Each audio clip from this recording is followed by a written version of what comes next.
All right, this video is going to show you how to submit time, hourly time, for things like Perkins and heat, so that you can put in the code. You're going to go into CTC link and go to HCM self-service. And you're going to go to time. And then enter time. Now it looks weird because over here it still says full-time faculty. Go to the Teach Hourly button if you are full-time faculty. If you are not full-time faculty, then you may not have to change that. Then you're going to select the day.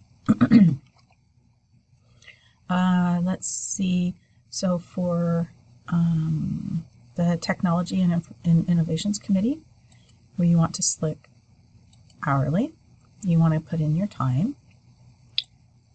And then you want to touch this little button here, time details. And then you're going to enter, this is the code for Perkins. If you were working, doing some work that is covered by the heat grant, you would use the heat grant code.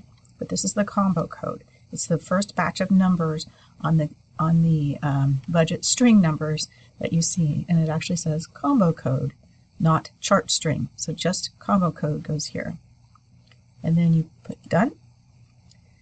And then over here, review comments. You're going to write in your comment. See, this is the comment I already entered, T&I committee prep and meeting. And then you're going to go up here to the top right. This is very important because it's not on your screen, and hit submit. After you hit submit, you stare at your screen for a few moments, and then it will be the attestation that you need to click on.